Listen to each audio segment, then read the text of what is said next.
Committee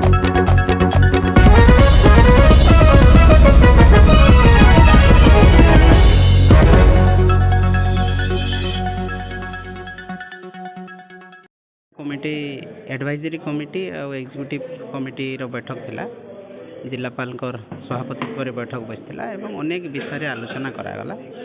केन हिसाब से आम स्टेज करावा, केन हिसाब से यात्रा परिसर बढ़ावा, केन हिसाब से आमर विभिन्न जगह मंच के संस्कृति सुरक्षित करा एवं आहरी सुंदर भाव में सजा हेबा से उपरे भी आलोचना करागला। तार संगे भाषा उपरे भी जेनटा माने कोशली भाषा रे करबार लगी जेन कहाउतला से उपरे भी एवं समस्त एडवाइजरी कमिटी कलाकार मानकर समस्तंकर मतामत नहीं कि कहले मत कलाकार माने तो संपूर्ण भाव में कहले जे आमे केबे समय नैन आमे से उपरे नहीं करि पारू एवं सम्बलपुरी भाषा रे हमको माने कहबार लगी है हमको से प्रस्तुति दरकार।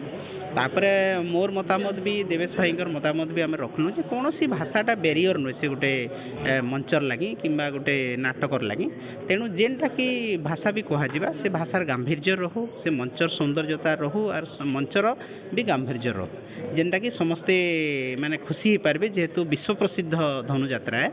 विश्वर लोग भी सेटा के देखुछन एवं से भाया आम मार्जित संस्कारित एवं गांभीर्यपूर्ण जदि वातावरण करिपारमा ताहले हमर धनुयात्रा सुंदर भी हेबा आहुरी समृद्ध भी हेबा एवं लोकंकर द्वारा आदृत भी हो पार। से भाषा गोटे कौन प्रकार बेरियर नुहे से सम्बलपुरी भाषा हो, संस्कृत भाषा हो किंबा ओडिया भाषा हो, भाषा कौन प्रकार बेरियर नुहे से गोटे भावर विनिमय लगी। तेणु सम्बलपुरी भाषा जदि हेले भी जदि एडवाइजरी कमिटी किंबा कलाकार एवं डायरेक्टर जदि समस्ते मतामत देले करबार लगी जदि हाँ कला ताहले सेतिरे भी किछि असुविधा नहीं बोली आम मतामत देनु। तारपरे कलाकार माने जहाँ कहले से उपरे एवं एडवाइजरी कमिटी जेनटा विचार करबा समस्तंकर मतामत नहीं कार्यक्रम निया हला सेंटा कि जिलापाल महोदय तार अवगत कराबे आपण मानको।